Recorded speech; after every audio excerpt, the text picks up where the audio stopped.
Hey there gamers, DreamcastGuy here, and today we're talking about console prices, but specifically the PlayStation 5 and the Nintendo Switch 2, because technically as I record this, it's exactly 1 month before the release of the Nintendo Switch 2, and a lot of people already think the system is overpriced. I'm definitely in that camp.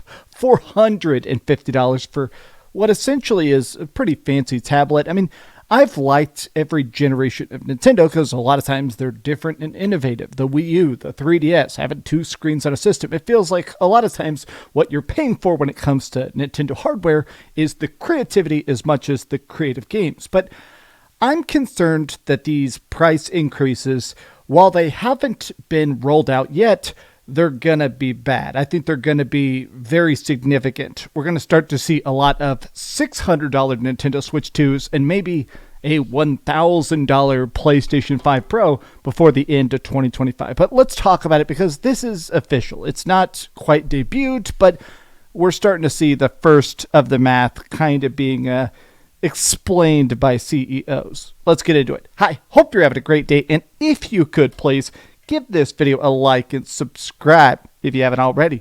Now, as I record this, they just rolled out the official first lane pre-orders. This is where Nintendo.com is now allowing people to actually pay for the Nintendo Switch bundles and the systems. And currently, it is weird to kind of consider that right now, we have seen price increases on a lot of different hardware. The controllers were already made more expensive by the tariffs, and obviously recently Xbox increased the price of the Series X up to $600. The 2 terabyte edition of the Xbox Series X is now $720. But right now, people are sort of in the spot where they're going, okay, should I buy these systems now? Should I rush out and try to, save up, buy a PlayStation 5 on a credit card? I definitely would not advise that. But there are some people that are kind of afraid, okay, should I buy stuff now while it's cheap? Oh, God, I hate putting that in quotes because they're just going to get more expensive. I am concerned that, yes, the prices are probably going up and maybe even as early as July. Now, this is the Nintendo President Shuntaro Furukawa. Now, this guy, he released this statement technically 7 a.m. Texas time. And when I read this, I was actually a bit flabbergasted. But he says, yes, if the tariff changed dramatically, they will be having to raise the price of the Nintendo Switch 2. At this time, the top priority is to quickly popularize the Nintendo Switch 2 hardware.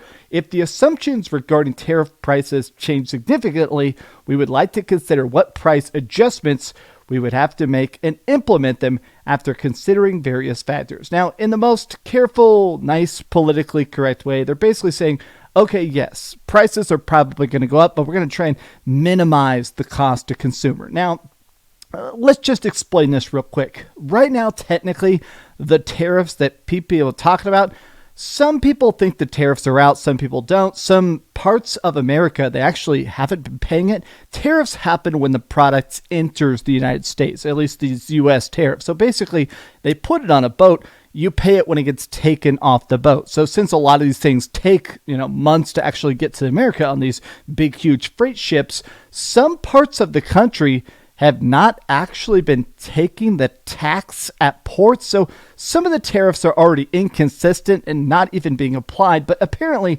according to the president and a lot of people in the administration, right now they're saying that no matter what, all the 100, 250,000% tariffs, all the crazy tariff numbers, they're being 100% implemented in July. So people are basically saying, like all the trade associations, the people that are basically in charge of tracking the market are saying, okay, yes, it's very likely that console prices are going to go up by 70%, 69%, nice, per unit before the end of the year. Gosh. An average price of $428 per unit, meaning that right now, obviously, it's $350. No, wait, it's already $450. That's basically saying that a Nintendo Switch 2, according to these tariffs, if they're actually rolled out the way that people are claiming, it means that Nintendo Switch 2 would cost $800. I think that means that a PlayStation 5, a basic PlayStation 5, not even the Pro, is going to go up to, $900? Now, I have seen some PlayStation fans basically saying, okay, let's hope they eat the costs. I'm seeing stuff like this. Currently, they're doing a special bundle sale. Right now, PlayStation 5 is the best deal in gaming. Other than, obviously, you can build a really good budget PC if you're careful and really pick and choose your parts carefully. But right now, if you're just trying to have a console experience, I do think that buying a PlayStation is still the best way to go for now. They're doing a discount bundle right now. PlayStation has confirmed that Ghost of Yotei is going to be $70. They're not doing the $80 price increase. But already I'm seeing a lot of people saying, okay, if Sony is smart and wants good PR, they'll wait for the PlayStation 6 generation to raise prices. I think the sort of conundrum right now is that, eating the cost, is that right now, basically companies, they always sell their systems at a loss. 99% of the time, if you're selling a system and it costs you $500 to make it, you try and sell it for like $450, because even if you're losing that money up front, you try to sell it as cheap as possible so people enter your ecosystem. So people buy every single game, not just the exclusive, but third party. Even if people are just buying like, I don't know, Expedition 33 or the new Tony Hawk remakes or whatever, all that stuff basically makes PlayStation money right off the top. So you try to make your system as cheap as possible. But if we're talking the difference of, okay, now because of the tariffs, systems are going to cost $800 when they take it off the boat, they can't exactly charge $450 for it. Now, one of the things I've seen people talking about is, I'm not going to get too into the politics of it, because honestly, it's honestly so weird and confusing and changes by the day. But there apparently have been a lot of negotiations from Japan and from China, basically trying to say, what can we do to not have these tariffs? I mean, even from cars, we're trying to sell you Mitsubishis and Nissans and Toyotas and stuff. Apparently, across the board, it sounds like they don't really want to have the talks. Apparently, the American government keeps saying, we don't want to make a deal. We want the tariffs. So it sounds like no matter what, prices are going to go up. I mean, pretty significantly, it sounds like prices are going to go up. And obviously, I'm kind of concerned about that. And I think Nintendo is probably scared of that as well. They released a statement here 2 hours ago where they said, we're forecasting 15 million Nintendo Switch 2s sold in the first 10 months. This to me sounds really, really, really like an overestimate. Now, I'm recording this on May 8th. Maybe I'll end up very, very wrong. But currently, I 100% do not believe in this number. This seems really, really, really blown out of proportion. Because to me, if these systems end up costing even $600, I just think the amount of people that are going to impulse buy it. One of the biggest advantages of the Nintendo Switch 1 and the PlayStation 4 that we had last generation is that you could just impulse buy it.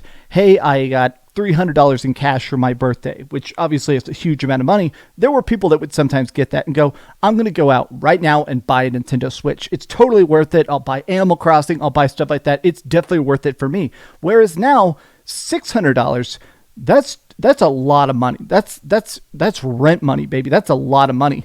And I have noticed two specific talking points, which is that whenever people talk about the price of the Switch 2 over any other system, I feel like people say it's not worth it for the actual hardware itself. I've seen this big conversation point about, okay, we now have these leaked details as the exact specifications. There's this tech YouTuber guy who actually got a raw disassembled Nintendo Switch 2, and he did all sorts of tests on it to see its parts, its software, its hardware, and stuff like that. And he discovered exactly how strong it is.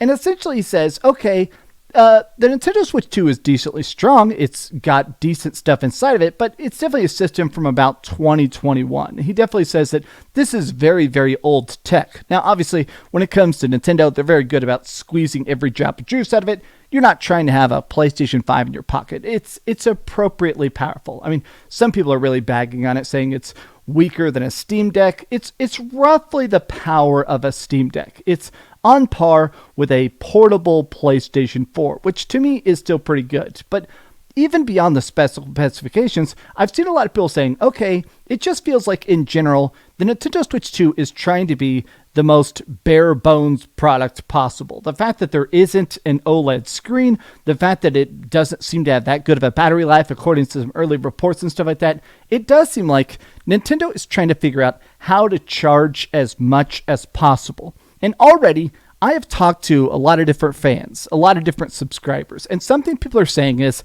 I don't trust the price increase. I've actually seen this constantly. 100% of the people I've talked about said that, yes, the tariffs exist, but Microsoft is making trillions of dollars. They don't really need to up the price of the Xbox Series X to 600. Okay, what is it? PlayStation, PlayStation, I think, said they make $64 billion a year in profit. Not just sales, $64 billion in profit.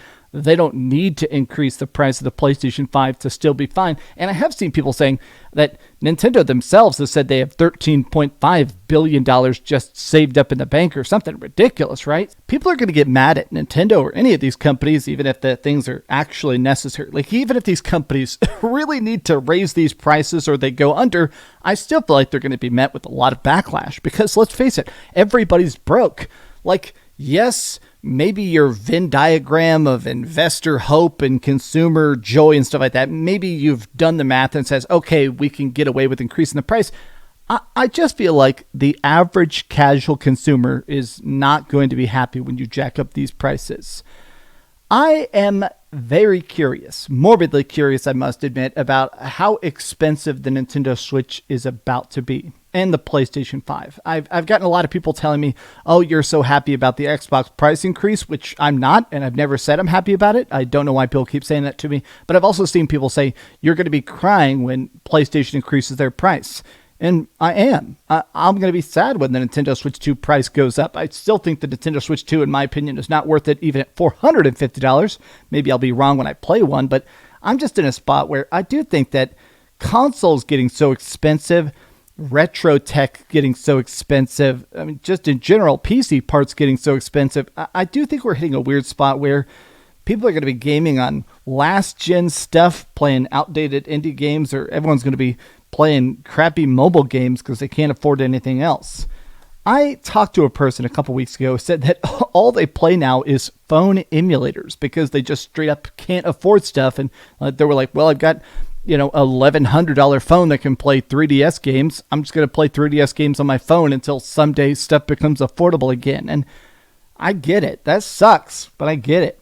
All right, these are just some off-the-cuff thoughts. How do you guys feel about the new prices, and what do you think they're going to land at? I'm definitely in that camp where I think they're probably going to land around $600, $700 for everything. And I think it's not going to be received well. But tell me your thoughts in the comments down below. And if you enjoyed this video, be sure to give it a like, subscribe if you haven't already, and please keep dreaming.